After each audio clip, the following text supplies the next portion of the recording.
Hello, my beautiful souls. Welcome sa ating tarot reading sessions. Keep in mind, general reading po ito. Maaaring mag-resonate, maaaring hindi.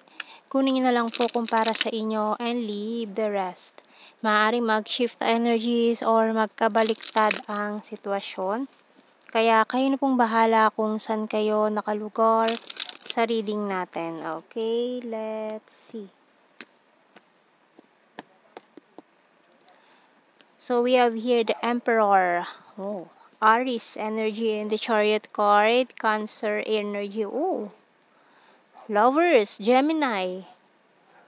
Oh, and the Star. Puro major arcanas tayo ngayon ha. Aquarius. We have here the Page of Pentacles. Oh, Tower. Hindi tayo nakaligtas sa Tower card ngayon. Ace of Pentacles and the Five of Pentacles. Bottom card natin, King of Wands. So, strong fire. Kung sino man to, mukhang si Aries. Ayan, Aries energy with the King of Wands natin dito. Na someone who ghosted you, bigla na walang parang bula. Na nag-cause itong Tower card na ito na parang di magandang nangyari. No? So, may mga options ka pa. Meron pa rito si Cancer, si Gemini, Aquarius, na maaaring mga taong interesado sa'yo offering this cup of love with the Page of Pentacles natin dito na maaaring new beginning, maaaring marami silang i-offer sa'yo, maaaring job opportunity na rin to. And let's see anong message ng Archangel natin dito. So, mukhang maging ano mo pa siya, makita mo itong person na to ulit sa workplace mo, sa new workplace mo, maaaring siya na yung manager or boss, hindi mo alam. Ganon. So, maaaring first na sinadya niya na hindi ipaalam sa'yo and gugulatin ka na lang nitong taong to. Ayan. So, tingnan natin. Okay, ayan no, career transition by Archangel Chamuel. Your life purpose is triggering a blessed career change. So mukhang nag-change career ka, no? And then dito sa new beginning na ito, sa offer na ito sa iyo, mukhang hindi mo matatanggihan ang offer na to. Ayan, kasi mukhang ano iniisip mo too good to be true. And then parang very ano sa'yo, talagang pabor na pabor sa'yo itong offer na 'to, kaya hindi mo matanggihan. And then magugulat ka na itong person na 'to from the past na maaaring may energy ni Emperor Aries ay mag-meet ulit kayo ng hindi sinasadya or maaaring sinadya niya 'to para hindi mo talaga tanggihan yung offer. Okay, so let's see. We have here camera, crystal ball. So, mukhang parang nakaasada sa prophecy or mangyayari kung hindi niyo alam parehas, no? So, we have here ground, traffic lights, fish, and music. Okay, so mukhang divinely guided, no? Or talagang nakatadhanang mangyari. Waiting shed.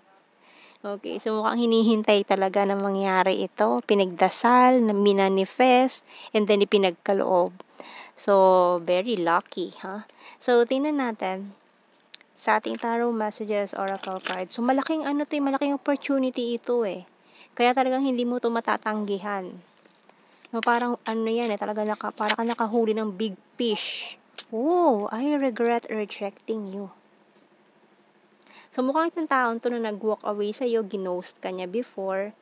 Mukhang inisip niya na hindi ka niya kailangan dati. Pero ngayon, I really need you in this job. Kaya kailangan kita. Ganon. Parang whether you like it or not, hindi mo matatanggihan tong offer na to na i-offer niya sa'yo, natatanggapin mo. Kasi malaking offer ito, talagang binuhos niya lahat dito sa contract na to para lang mapa-oo ka. Lalo na kung hindi mo alam na siya pala yung boss. And then, nakasign ka na ng contract. Wala nang atrasan. So, we have, this is not over yet. And I'm waiting for you. Talagang hinihintay ka niya, sinadya niya to. Ayan, hindi to coincidence lang. Sinadya niya to. It hurts so badly. Can't let you go. Kasi yung feelings na yan, hindi pa rin mabitaw-bitawan. I want to see you this weekend. I want commitment. And I want to grow old with you. Ayan ang kanyang mga hidden agenda lumalabas. You're so sexy. Bottom card. Okay, so let's see. Kuha pa tayo ng messages natin. The Hidden Truth Oracle card. Ayan, no, talagang I knew exactly what I was doing. Alam niya yung mga pinagagagawa niya. So, malinaw hindi siya coincidence. Mukhang ikaw lang ang walang idea. Or siguro may feelings ka na parang may something. So, I feel you leaving me behind. I know I messed up everything. Lalo na reject ka niya before. Inignore ka niya. Ginost ka niya. Or kung ano man yung ginawa niya nag-cause ang tower card natin. I want to be more than friends. So, siguro friend zone ka pa niya. After ka niya i-ghost, friend zone ka niya. And then, ayun, di ba? Nawala na siyang parang bula. So, we have here, you came closer than anyone. I know, I will wait for a sign from you. Ang daming waiting energy dito. Waiting for you, waiting shed, and this card. Ayan, so many things remind me of you. Mukhang hindi ka nakalimutan nitong taon to.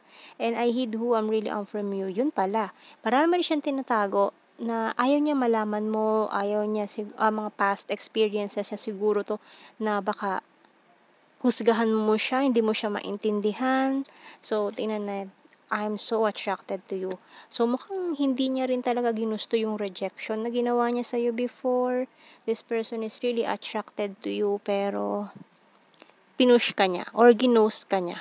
Okay? So, kuha tayo ng initials natin.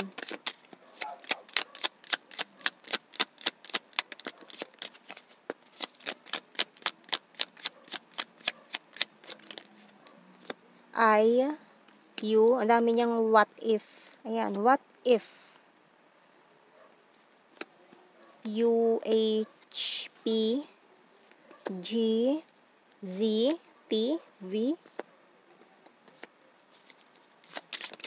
N,